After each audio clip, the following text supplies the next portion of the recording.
وَقُلْ جَاءَ الْحَقُّ وَزَهَقَ الْبَاطِلُ إِنَّ الْبَاطِلَ كَانَ زَهُوقًا. الحمد لله رب العالمين والعاقبة للمتقين والصلاة والسلام على أشرف الأنبياء والمرسلين وعلى آله وأصحابه أجمعين. أما بعد، قال الله تعالى في القرآن المجيد والفرقان الحميد: فأعوذ بالله السميع العليم من الشيطان الرجيم. بسم الله الرحمن الرحيم. ألم يجدك يتيما فآوى ووجدك ضالا فهدى ووجدك عائلا فأغنى.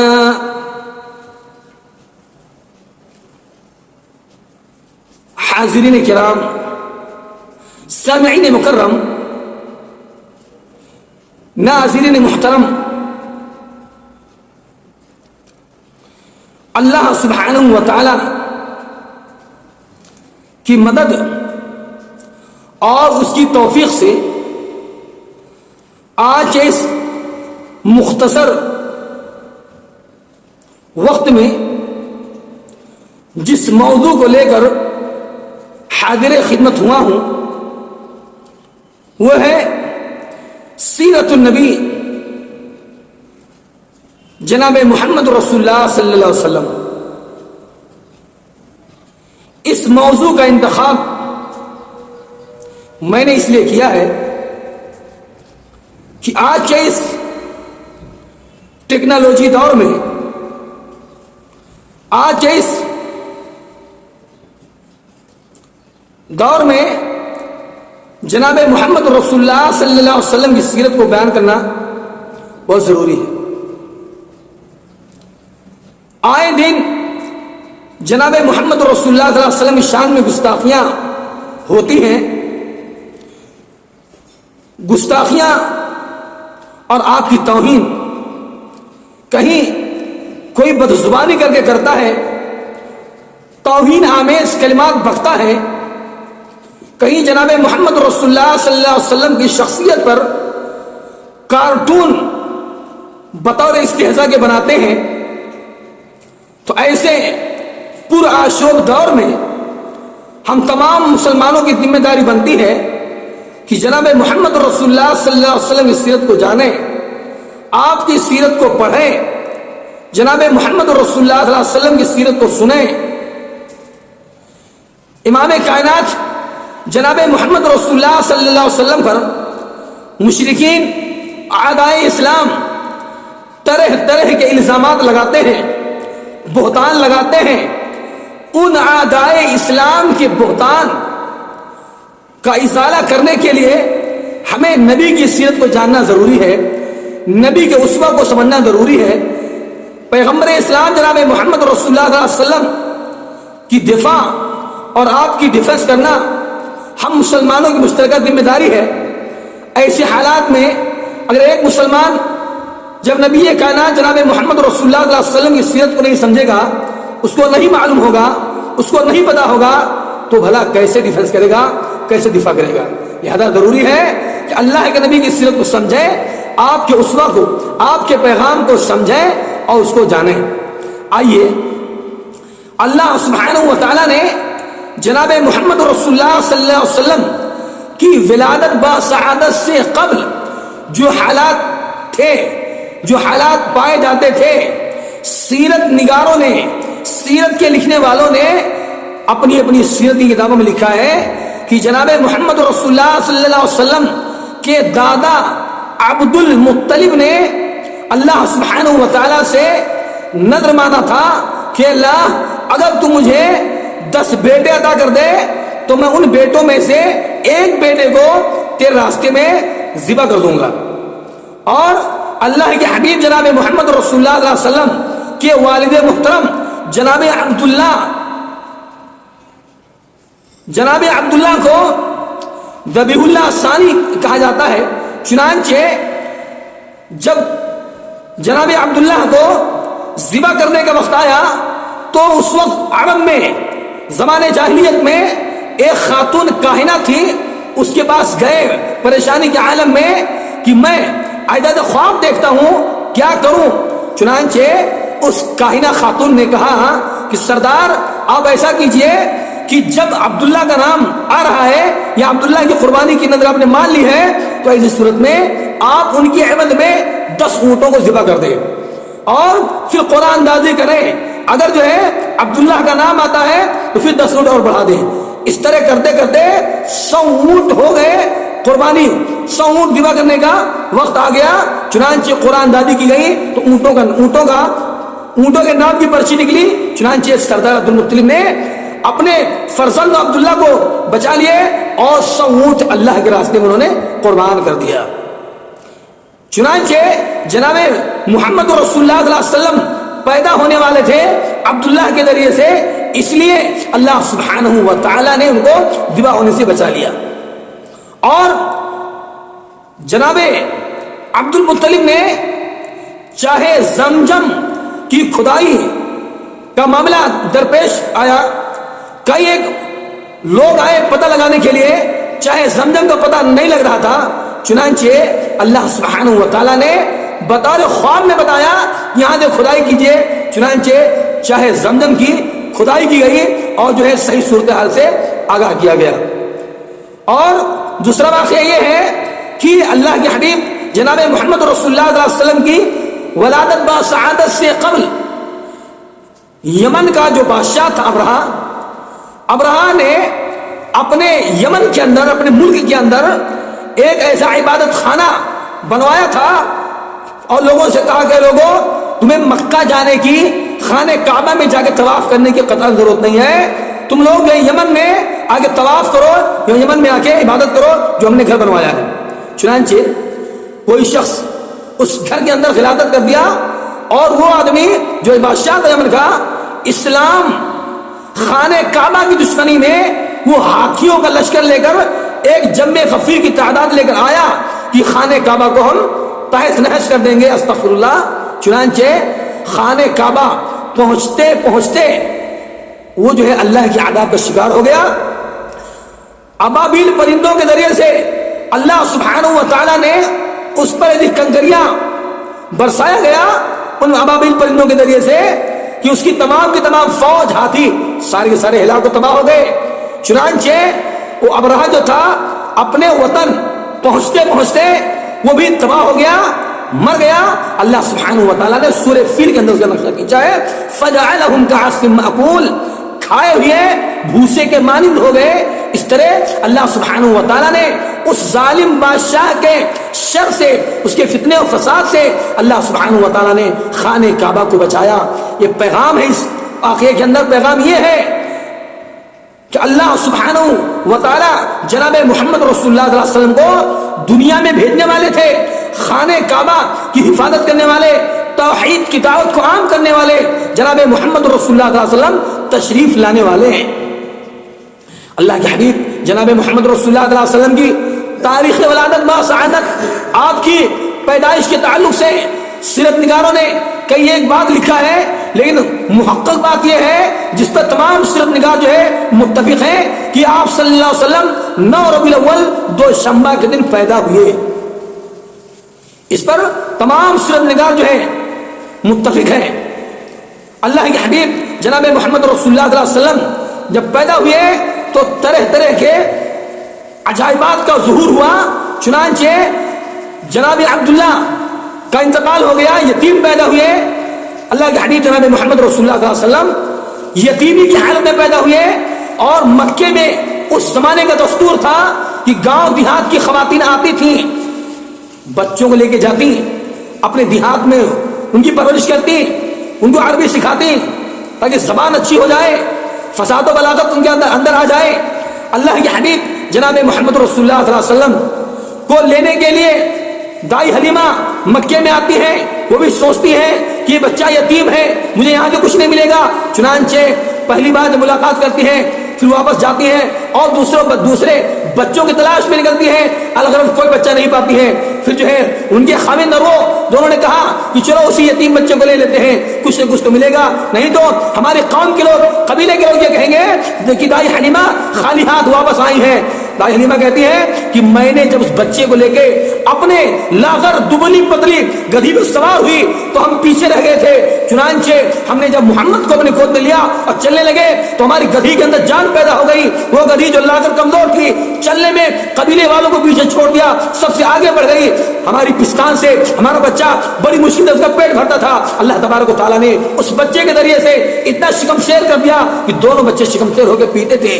چنانچہ وہ ظہور اللہ کے حبیب جناب محمد رسول اللہ صلی اللہ علیہ وسلم کی پیدائش کے وقت آپ کی برکت کی وجہ سے تھا۔ چنانچہ اللہ کے حبیب جناب محمد رسول اللہ صلی اللہ علیہ وسلم دائی حلیمہ کے ہاں رہنے لگے، وہاں بھی ایک واقعہ پیش آیا تھا کہ دائی حلیمہ کے ہاں ان کے بچوں کے ساتھ جب یہ بھیڑیوں کو بکریوں کو چرانے کے لیے گئے اللہ کے حبیب صلی اللہ علیہ وسلم تو دیکھتے ہیں کہ حضرت جبریل علیہ السلام آئے، واقعہ معجزہ شق صدر کا پیش آیا، چنانچہ جناب محمد رسول اللہ علیہ وسلم کو آپ کے سینے کو چاک کیا گیا اور آپ کے دل کو سونے کے پلیٹ میں رکھے زمزم کے پانی سے دھویا گیا، کیونکہ اللہ سبحانہ و تعالیٰ کو جناب محمد رسول اللہ علیہ وسلم سے ایک بہت بڑا کام لینا تھا۔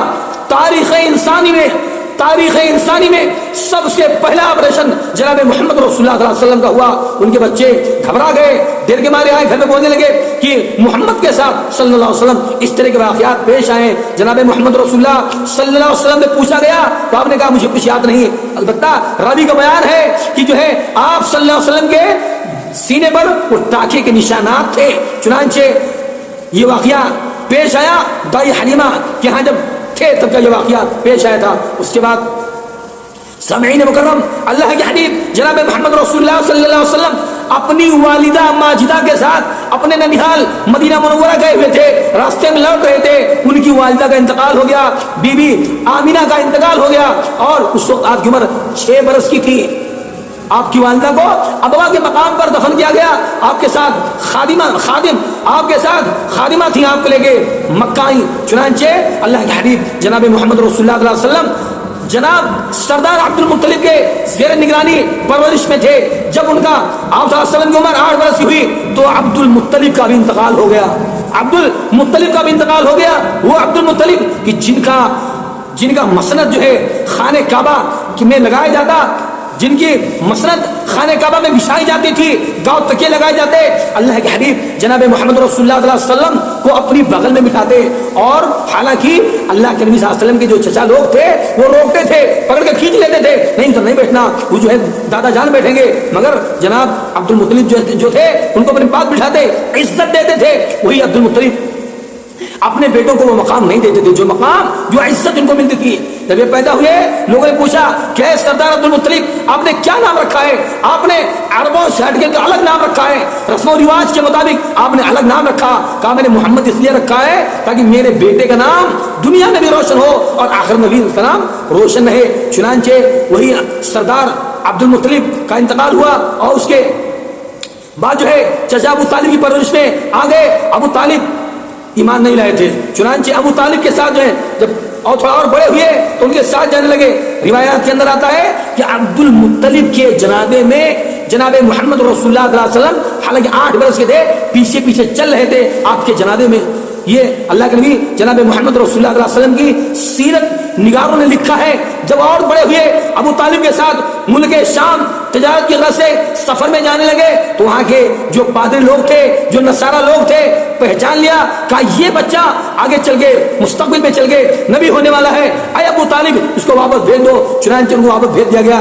اللہ کے حبیب جناب محمد رسول اللہ علیہ وسلم نے ان کا بڑا چرچا تھا، ایمانت داری کا، صداقت کا، آپ کی بہت بڑی ہی جو ہے آپ کی سچائی کا پورے مکے میں چرچا تھا۔ چنانچہ حضرت خدیجہ الکبریٰ رضی اللہ تعالی عنہا کو جب پتہ چلتا ہے تو وہ جو ہے اپنے خادم کے ساتھ جناب محمد رسول اللہ علیہ وسلم کو بھیجا کہ جائیے ملک شام ہمارے مال کو لے کے جائیں، وہاں سے جو نفع ہوگا آپ لے کے آئیں۔ چنانچہ جو نفع ہوا خادم کہتا تھا کہ ہمارا مال آپ کی صداقت، دیانتداری، سچائی کی بنیاد پر اور دیگر تاجروں کے مقابلے میں ہمارا مال سب سے پہلے بک جاتا اور ہم آگے۔ چنانچہ وہ خدیجہ رضی اللہ تعالیٰ عنہا کی عرب میں مکے میں سب سے زیادہ مالدار خاتون حضرت خدیجہ الکبریٰ رضی اللہ تعالیٰ عنہ کی، جن کے مال کی گٹھری رسی سے نہیں سونے کی رسی سے وہ گٹھری باندھی جاتی تھی. چنانچہ حضرت خدیجہ رضی اللہ تعالیٰ عنہ 40 سال کی خاتون تھی،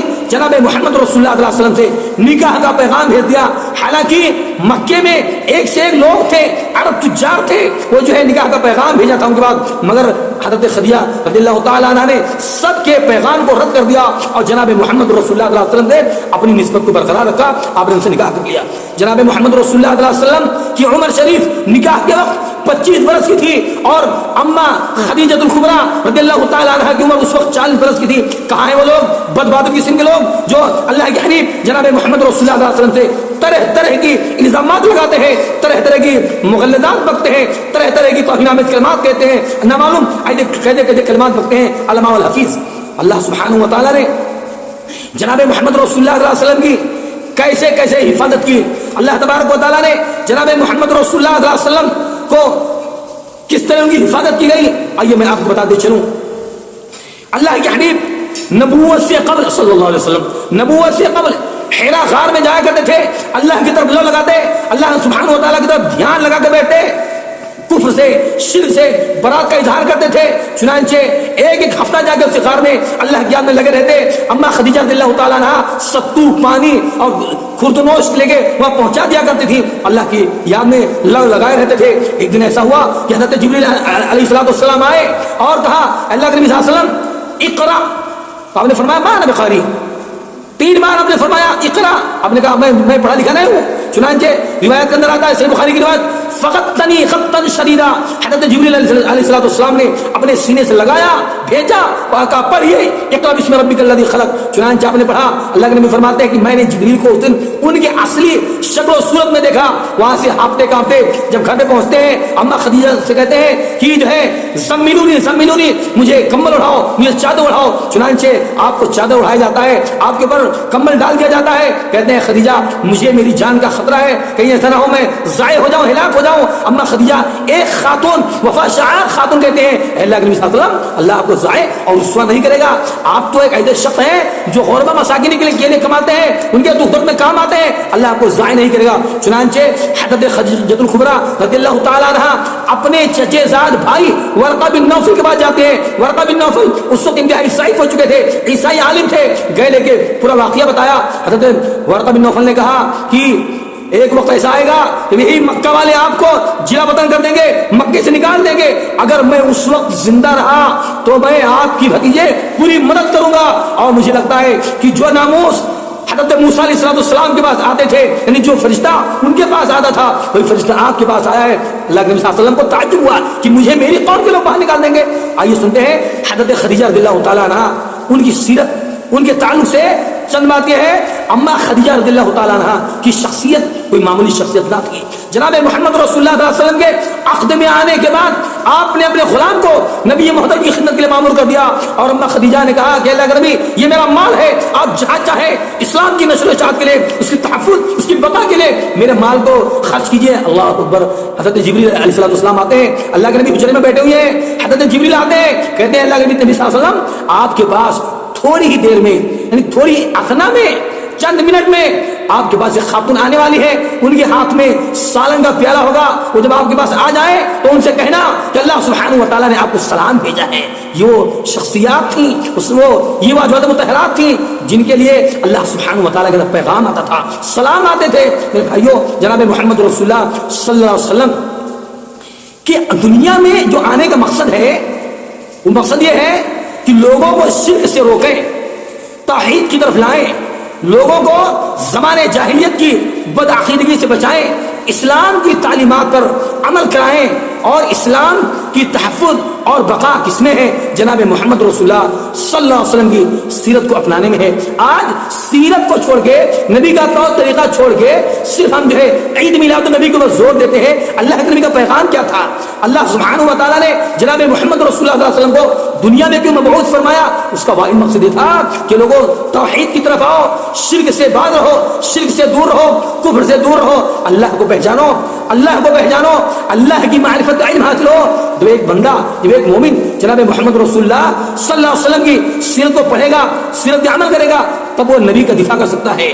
نبی کے اوپر جو الزامات آتے ہیں کہ آپ نے مدینے میں رہ کے اتنا غزوات کیا, آپ نے لڑائی لڑا, طرح طرح کی بات اللہ کے نبی کے اوپر بولتے ہیں, ہم مسلمانوں کی بدنصیبی یہ ہے کہ ہمیں اس کا علم نہیں ہے کہ آپ نے غزوہ کیوں کیا, آپ نے لڑائی کیوں لڑا, اس کا علم نہیں ہے. بس دشمنان اسلام جو بول دیتے ہیں یہ مسلمان بھی انہیں کے پیچھے چل دوڑتا ہے. لہذا ضرورت ہے پڑھنے کی, اللہ کے نبی صلی اللہ علیہ وسلم کی سیرت کو جاننے کی, آپ کے خاندان کو, آپ کے دولت متحرات کو, آپ کی ضروریت کو جاننا, ان کے بارے میں علم حاصل کرنا ہر مسلمان کی مشترکہ ذمہ داری ہے. تب ہم اعداء اسلام کا منہ توڑ دندان شکن جواب دے سکتے ہیں. لہذا صرف جو ہے عید میلاد النبی منا لینے سے جناب محمد رسول اللہ صلی اللہ علیہ وسلم کی سیرت کا ادا نہیں ہوگا. سیرت کا ادا ہوگا کب؟ جب ہم اس طریقے پہ چلیں گے, تب نبی کے فرمان پہ چلیں گے, تب ادا ہوگا.